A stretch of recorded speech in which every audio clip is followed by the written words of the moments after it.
At brunch that morning, my daughter-in-law looked across the table and said words I never expected to hear. "We've decided not to invite you for Christmas." I didn't argue. I didn't even lower my cup. I just nodded. "My name is Mary Beth Ellison.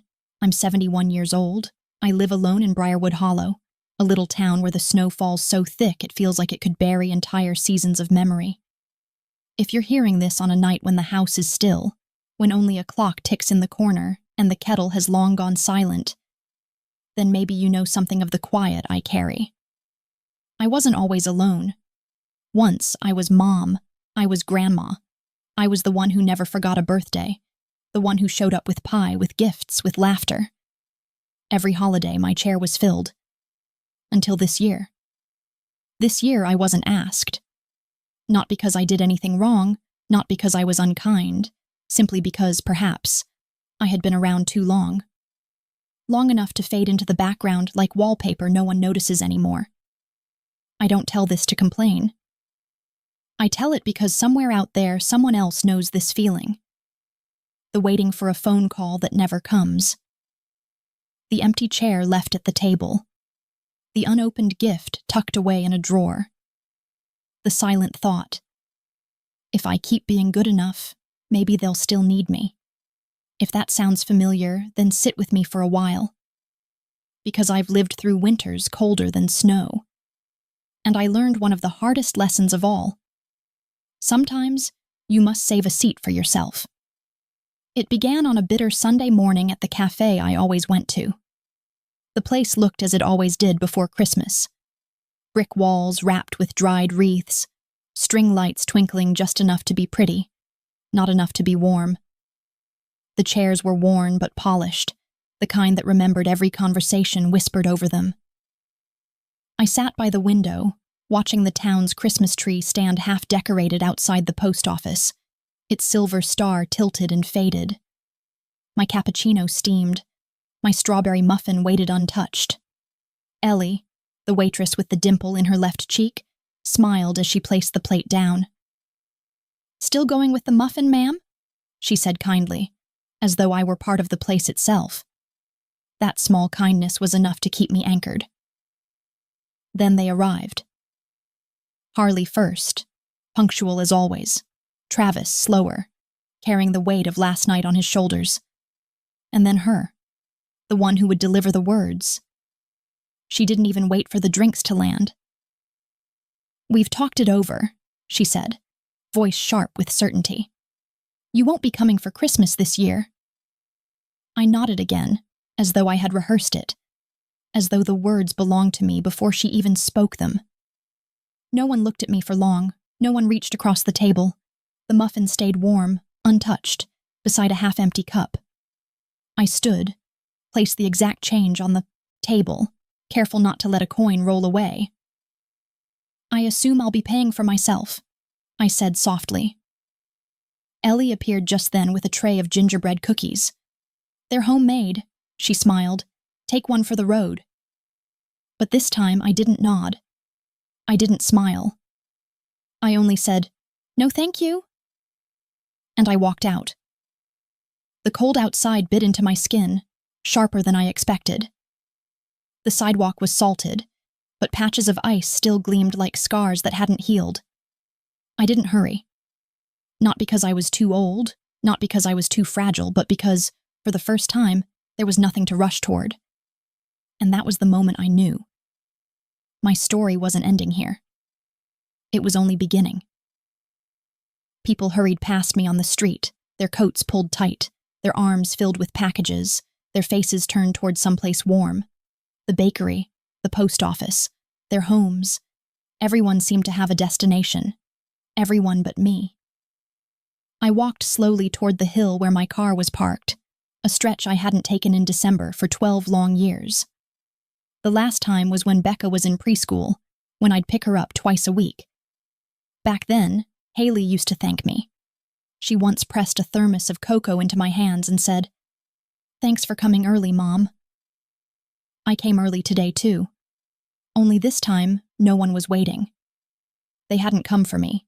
They'd come to hand me a decision. And I was there only to accept it.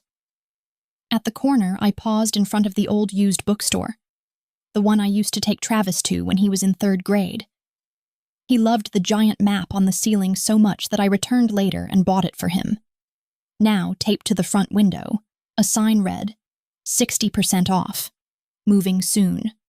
Another piece of the past slipping quietly away. I stood there, not because I needed a book, but because I needed a reason not to keep walking. Something inside me had given way, like a thread finally snapping. The role I had played for decades, the mother, the grandmother who never missed a moment, had unraveled, and no one even turned their head to notice. It's a strange thing, realizing you've been written out of everyone's plans. It doesn't sting like a sudden cut. It echoes. It leaves you hollow, like stepping into a familiar room where everything is still in its place. Except you. I reached for my keys, my hands trembling, not from age, but from the chill left behind by Haley's words. She hadn't shouted. She hadn't been cruel. She simply erased me with silence, with the absence of an invitation. Somehow that was worse. Travis sat through it, saying nothing. Maybe he thought his silence was keeping the peace. Maybe he thought I was too strong to be hurt.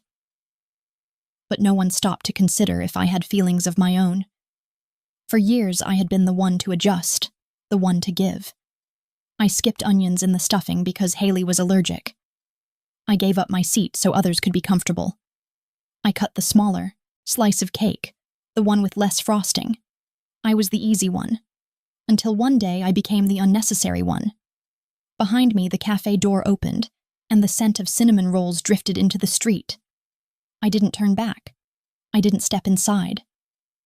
I only stood by my car as a sentence rose in me, clear and sharp, as though whispered from somewhere deep.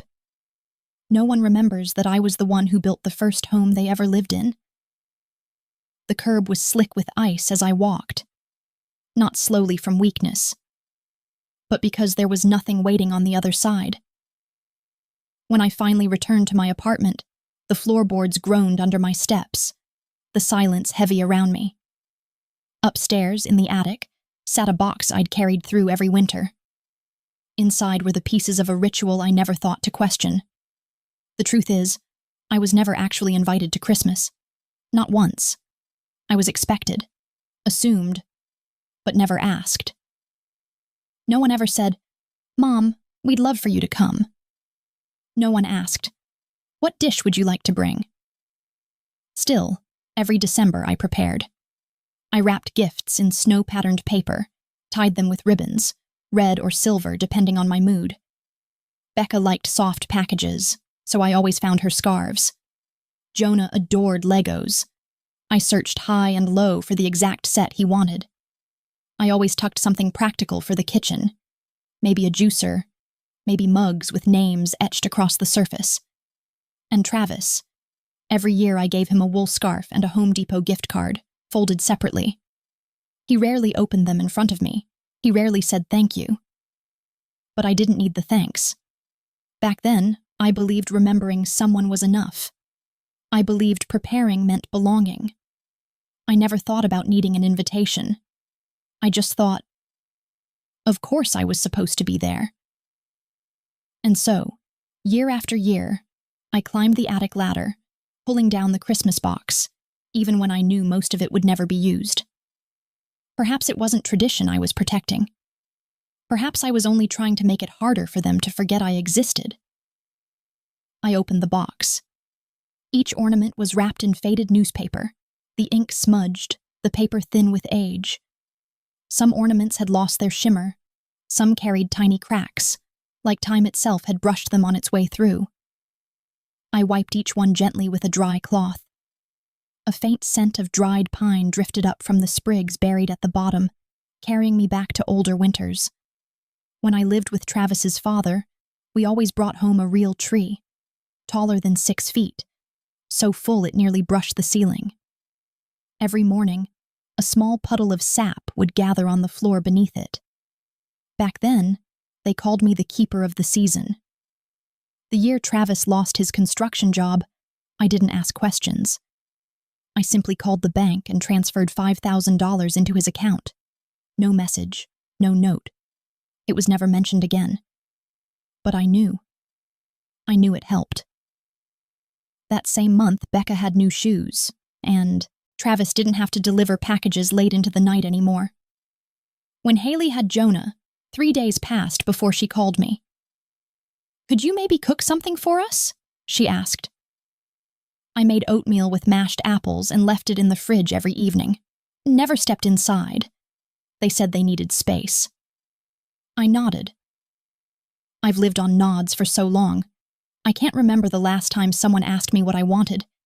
It's as though I've been programmed to stand at the edge, useful, but never in the way.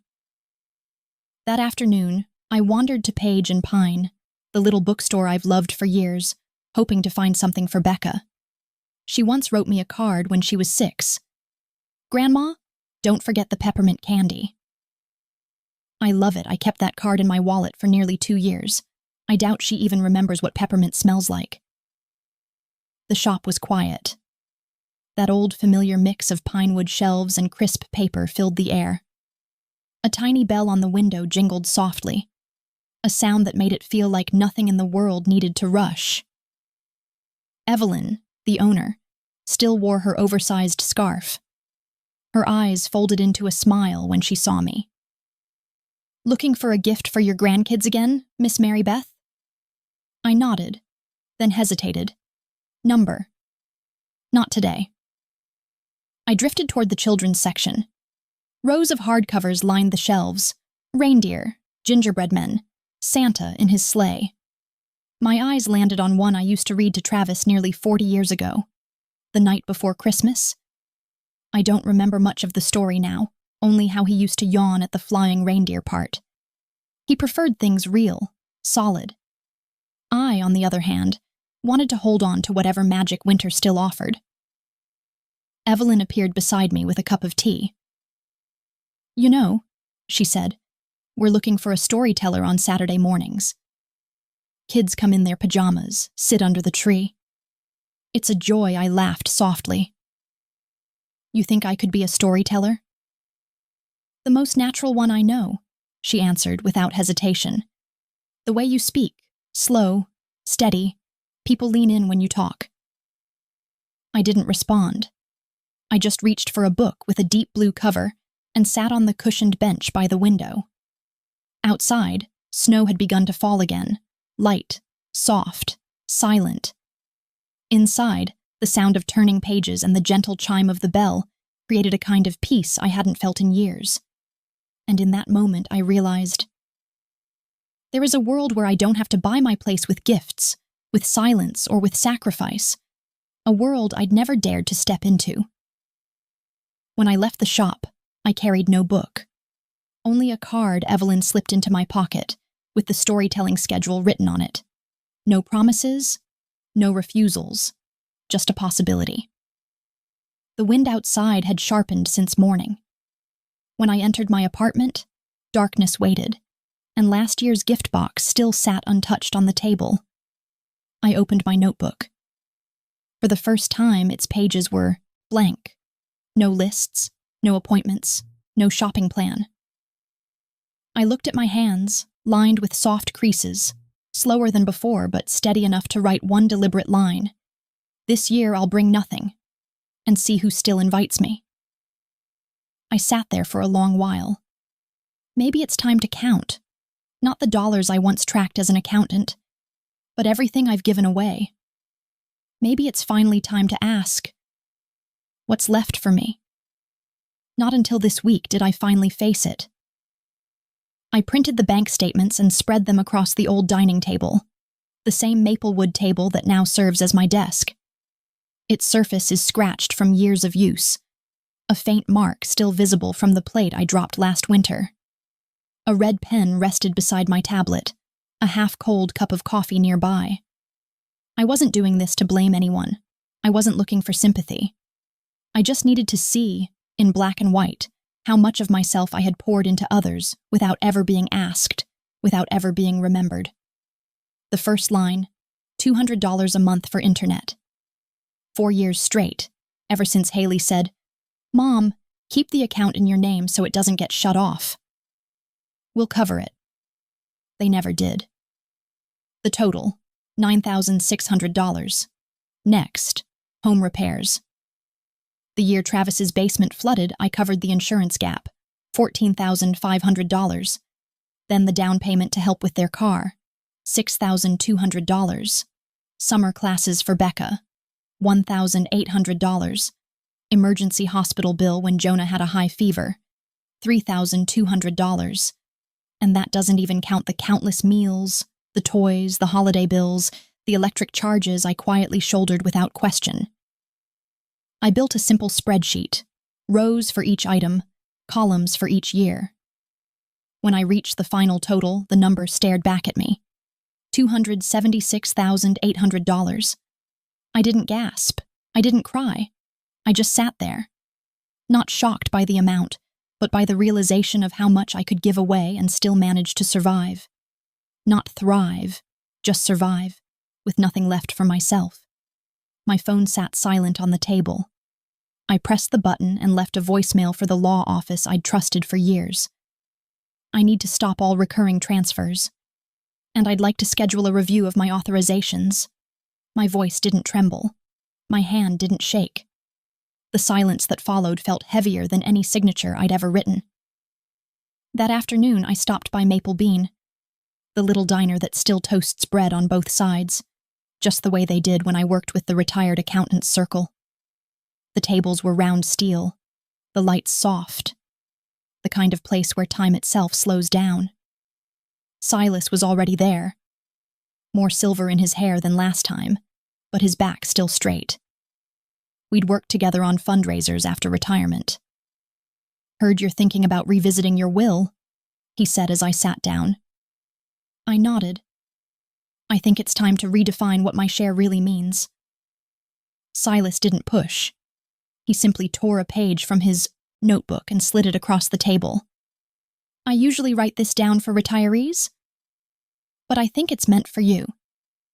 They didn't leave you out because you weren't worthy. They left you out because they assumed you'd always show up anyway." I let out a laugh, short and dry. Maybe I did show up too often.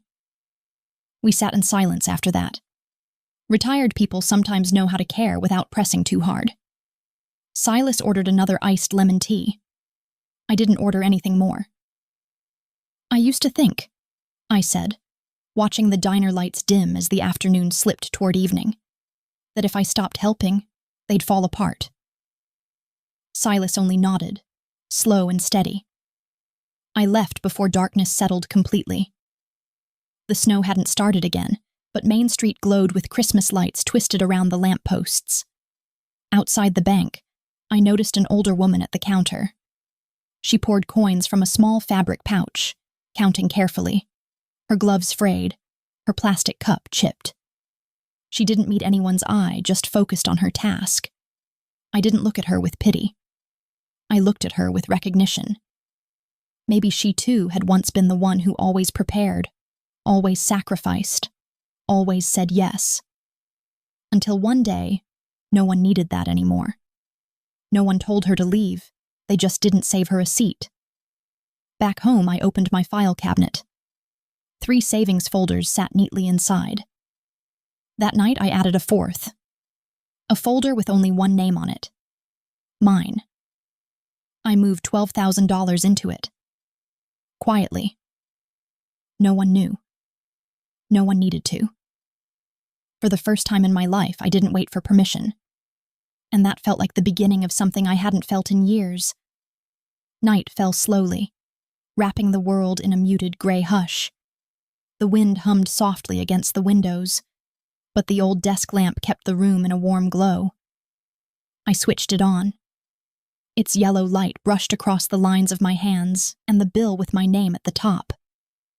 For the first time in years, I crossed my own name off the family ledger. I closed the folder and stared at the fogged window. For the first time in years, I didn't want to remain in a place where I was kept only because I was familiar. Like an old chair no one bothered to move. I didn't leave a note. No goodbyes, no explanations. I simply took the keys to the cabin, the one that had once been mine, and drove as the snow began to settle along the edges of the road. The cabin sat by Large Pine Lake, tucked into a forest thicker than memory. Just 20 minutes from town, though I drove slower, as though even my car respected the quiet waiting ahead. When I opened the door, the scent of old wood and last year's fire wrapped around me. Nothing had changed. No one had stepped foot here since last winter. I wondered if Haley remembered that this was where we spent Becca's first Thanksgiving. Probably not. These days she prefers houses with fast Wi-Fi and wide driveways. I lit the fireplace with crumpled newspaper and dry wood stacked neatly in the crate. The flames caught with a crackle, like the cabin itself exhaling. The wooden floor groaned under my steps, but it felt more like a greeting than a complaint. I set my backpack on the worn sofa, pulled back the bedroom curtains, and let in the soft, fading light. No one knew I was here. Not because I was hiding, but because for the first time I wanted to choose a place for myself. Without permission. Without apology. That afternoon, I followed the dirt trail to the end-of-season farmer's market. The stalls were small now, heaters buzzing under the counters. I bought a bag of golden apples, then stopped at the baked goods stand. A familiar voice. A familiar face. Colleen Meyer. We went to high school together once, even exchanged letters after she moved north. I'd heard whispers about her son, how he tried to sell her house without asking. She took him to court and kept her cabin. She recognized me instantly. Mary Beth. I nodded. She lifted a bag of apple pastries. These still taste the same. And honestly, we don't need anything new at our age, do we? We each bought a portion and walked back toward the cabins. I made hot cocoa. She sat on the wooden steps, hands resting on her knees like someone who had once spent entire summers in a garden. I poured the cocoa into 2 brown ceramic mugs. The steam made my fingers tremble. Colleen took hers without a word. We sat on opposite sides of the steps, backs against the doorway, staring out at the snow-dusted forest. There was no talk of children, no talk of calls unanswered or letters left unsent. At a certain age, silence becomes its own kind of understanding. Explanations only sharpen the ache. Colleen gazed toward the lake, now covered in a thin sheet of ice. The fading orange of evening stretched across it like a blade. I kept the cabin, she said, but I couldn't keep the silence. She wasn't looking at me, just speaking into the cold air. You can live alone, sure, but the absence of footsteps, you still hear it. I knew what she meant. The heater kicks on at night, a harmless sound, but in the dark it echoes like a voice calling your name from a dream. Not because you're cold, but because it isn't anyone's voice at all. We sat quietly. The forest rustled like distant waves breaking on a faraway shore. I told her how my husband built this cabin stone by stone, how we camped here the summer after our wedding, how Travis climbed the trees in the woods behind it, once falling hard enough to break his arm. I remembered screaming in the ER, furious at the cabin itself for letting him get hurt. But still I came back. Every year. Every winter. Colleen laughed softly.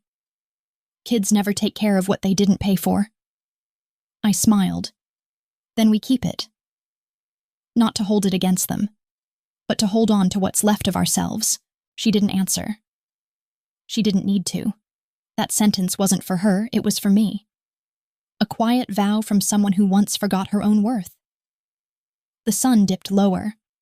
Colleen stood, waved. No promises to see each other again. People our age don't need them. We know how to return when it matters. I gathered the mugs, folded the blanket, secured the windows. The wind outside picked up, but the fire inside glowed steadily. I hung my coat on the wooden hook by the door. Then, a knock. I opened it. It was Mr. Roar, my neighbor across the hill. He held out a wax paper tin of oatmeal cookies. He said nothing at first, just nodded. I nodded back and took them. "Welcome to the cold season," he said, before turning to leave. I didn't call after him. I didn't need to. For the first time, I didn't feel like my heart was freezing with the air. I shut the cabin door from the inside. The fire hummed. For the first time in years, I wasn't waiting for the phone to ring.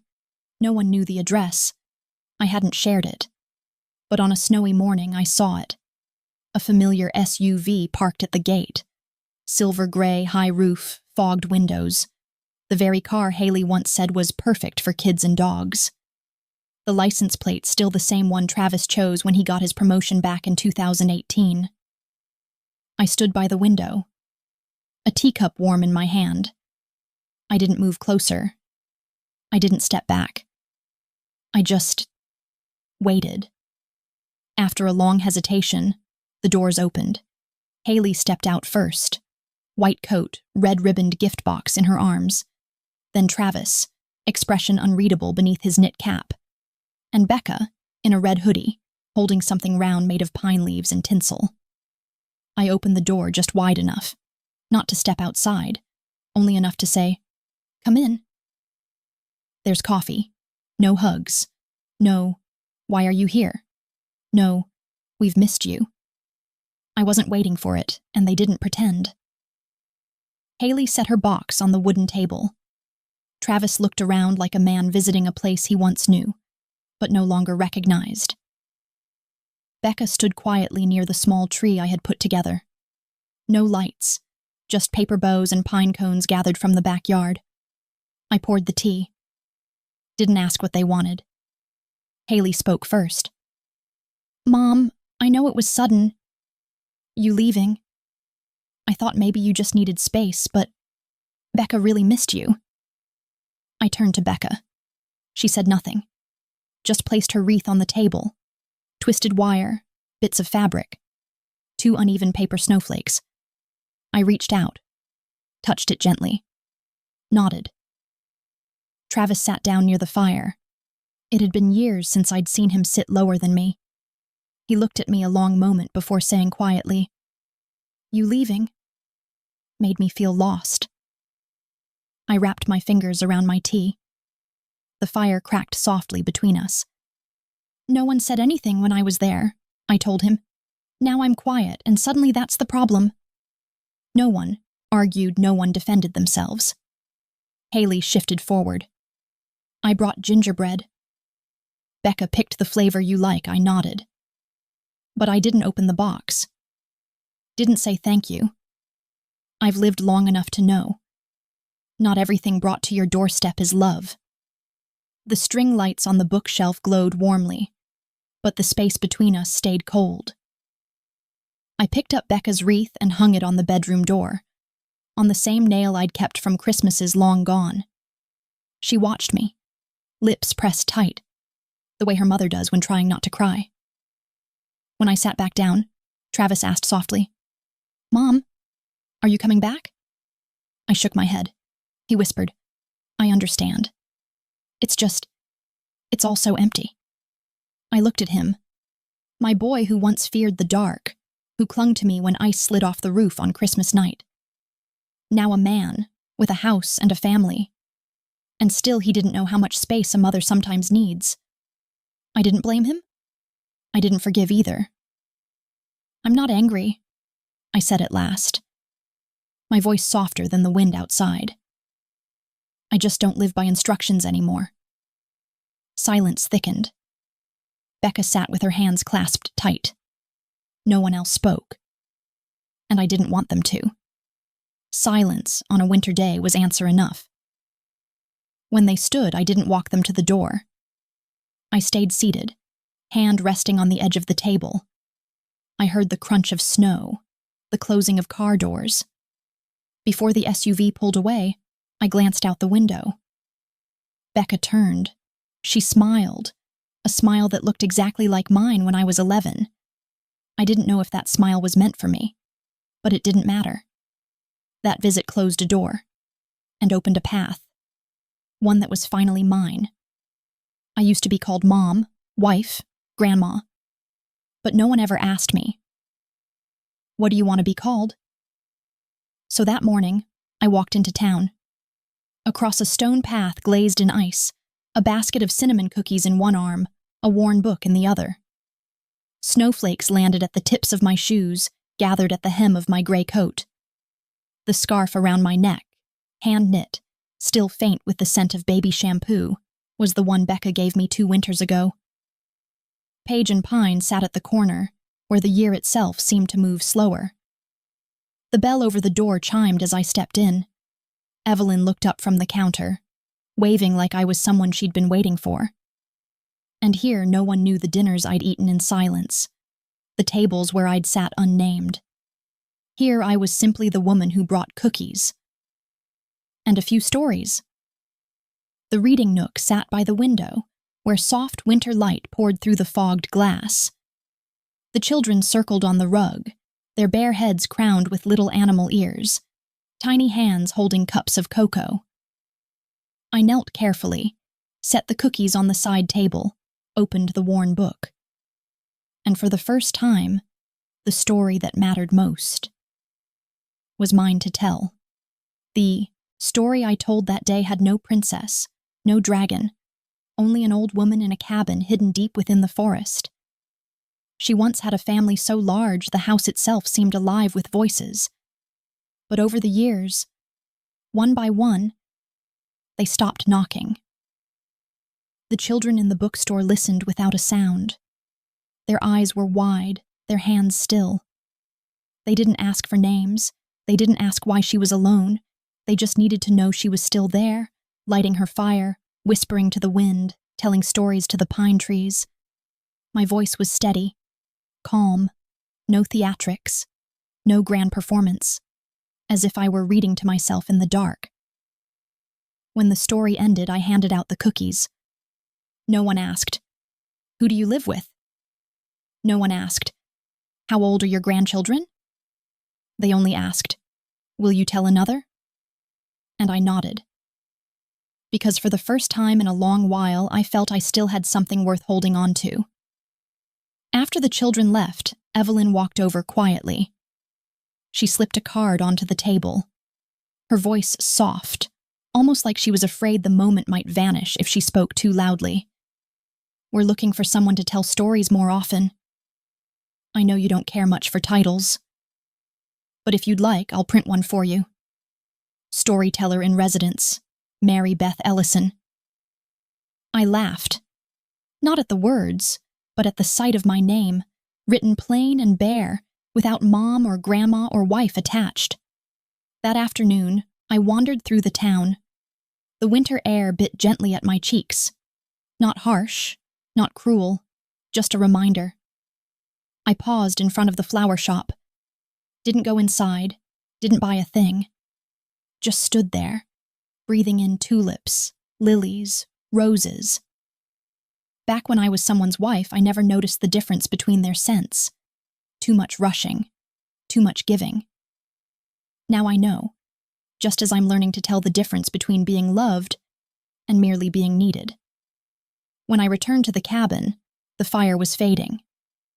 The wreath Becca had left sat on the table, dry but unbroken. I hung it by the window, not for anyone else to see, but for myself. A reminder that some things can be fragile and still survive.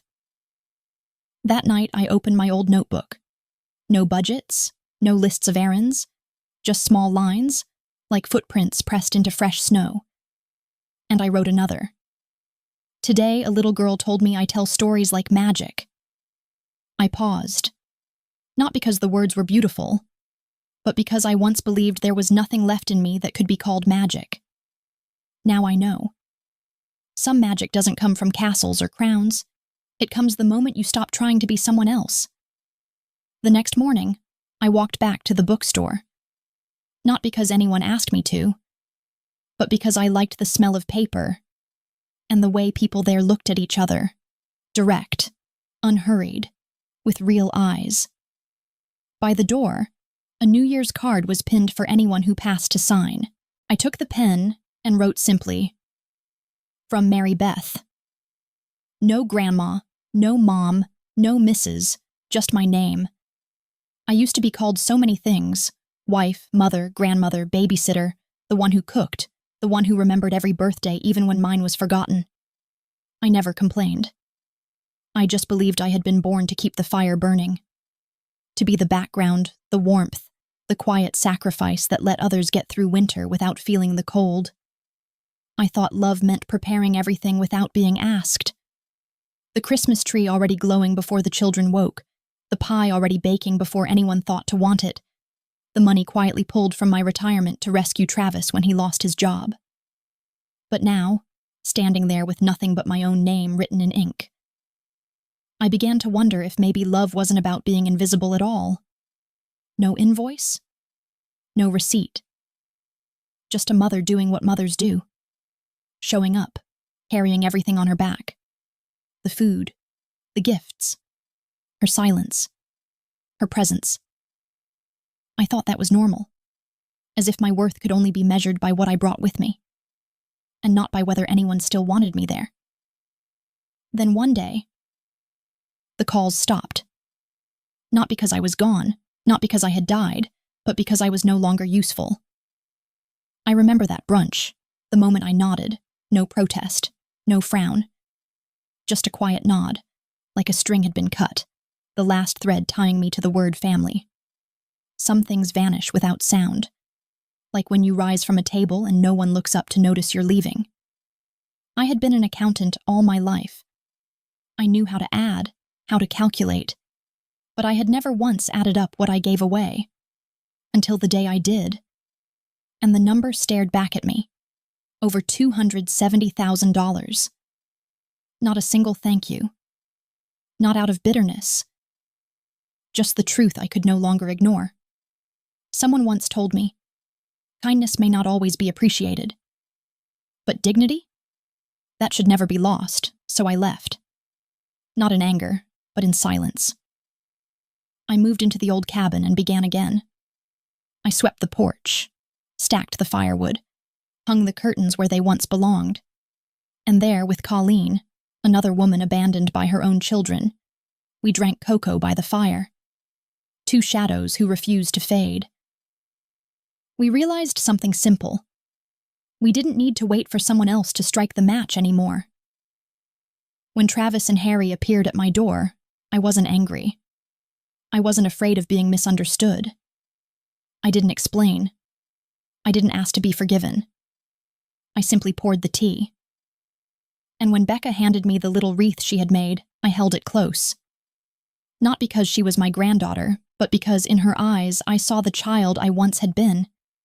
A child who only wanted someone to place a hand on her shoulder and whisper, "You are enough. You have always been enough now," I tell, stories at Page and Pine. Not out of duty, not to prove myself, but because I still have something left to give. This time, on my own terms. No titles, no roles, just Mary Beth.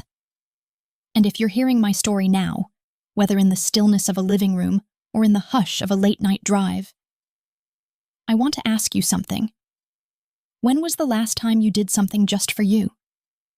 Think of an old quilt, the one that warmed a whole family through endless winters, until one day no one felt cold anymore. They folded it up, stored it away, and forgot how much they once needed it. But what if that quilt learned to take care of itself, to soak up the sun, to wrap its own edges around its shoulders? Maybe then, it would feel warmer than anyone ever imagined. Maybe you were once that quilt. And if my story reaches you now, then I'll leave you with this. Remember the ones who once loved you quietly. A grandmother, a mother, a neighbor who baked cookies that first Christmas you ever spent in town. Don't wait for another winter to realize it.